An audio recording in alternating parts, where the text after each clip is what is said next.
आज हम लोग फॉर्मूला देखने वाले घात और घातांक वाला, घात और घातांक का। ठीक है, तो पहला फॉर्मूला है, देखिए पहला क्या है, ए पर पावर m और बी पर ए पर पावर कितना m n। तो अगर आधार बराबर रहो, पावर रहा जो भी रहा, तो आधार बराबर रहने पर गुणा पावर क्या होता है, जुटता है। जैसे एग्जांपल देखो, 5 गुने 5 और पावर दोनों के, इसका 3 इसका कितना 2, तो आधार पावर हुआ, आधार वही रह गया और पावर 3 2 कितना हो गया 5 हो गया।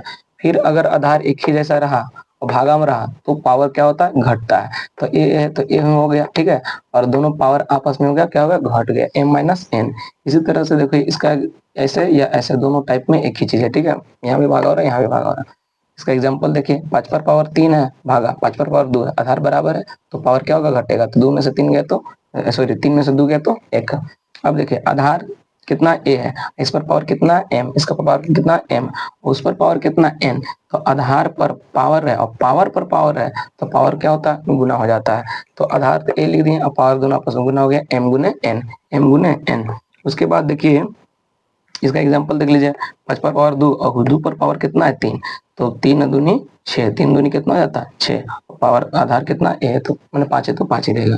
अब यहाँ पर देख लेते हैं हम लोग, तो यहाँ देखने का मतलब क्या होगा कि आधार अलग अलग है और पावर क्या है, एक जैसा है। तो आधार अलग अलग रहेगा तो आधार आपस में क्या हो जाएगा, गुना हो जाएगा, आधार आपस में क्या हो जाएगा, गुना हो जाएगा। ठीक है, अब उसके बाद क्या होगा कि पावर दोनों पर चल जाएगा, तो a गुने बी तो ए बी और पावर कितना हो जाएगा m। फिर यहाँ देखिए 5 गुने 6, आधार अलग अलग है, पावर एक जैसा था, 5 6 का 30 और आधार पावर कितना है 2 है तो 2 दे दिए। अब इसका 30 का करिएगा स्क्वायर तो कितना हो जाएगा 900। उसके बाद a पर पावर कितना n, तो इसको उलट के लिखेंगे तो नीचे आ जाएगा और ऊपर कितना जाएगा 1, इसके नीचे 1 है और जैसे ही नीचे आएगा तो इसका पावर माइनस में हो जाएगा। जैसे यहाँ पर एग्जाम्पल देख लीजिए, अब अगर माइनस में रहेगा तो उसी टाइप में होगा, लेकिन पावर अभी क्या हो जाएगा, प्लस में हो जाएगा, जिसका एग्जांपल यहाँ देख लीजिए।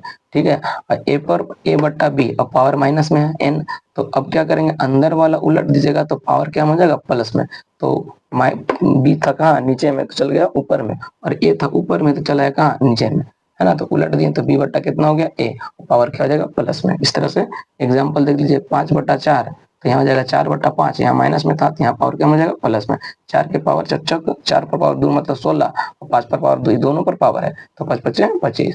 इसी तरह से यहाँ देख लीजिए 8वां नंबर, 8वां नंबर में क्या कर रहा है, ए पर पावर 0। तो दुनिया का किसी भी संख्या पर पावर अगर 0 रहेगा तो उसका वैल्यू कितना होता है 1। जैसे 5 पर पावर 0 का मतलब कितना होगा, 1 होगा। थोड़ा डिग्री टाइप के लग रहा है, इसको 0 बना देंगे बड़ा सा। ठीक है, और उसके बाद देखिए यहाँ पर अंडर रूट की कोई संख्या पर है, ए पर क्या अंडर रूट ए, तो अंडर रूट जैसे हटाएंगे तो पावर इसका कितना होता है 1/2, ए पर पावर 1/2। ठीक है, इसी तरह से 5 के अंडर रूट में है तो 5 के अगर अंडर रूट हटा के लिखना चाहेंगे तो हम क्या लिखेंगे, 1/2 पावर दे देंगे।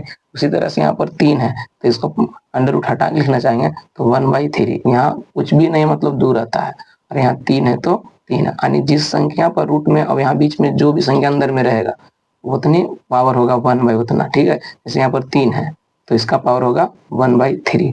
ठीक है, जैसे एग्जांपल देखिए 3 है अंडर रूट में है तो 5 के पावर हो जाएगा 1/3, 1/3। उम्मीद है कि आप लोग को समझ में आया होगा। ठीक है, चलिए।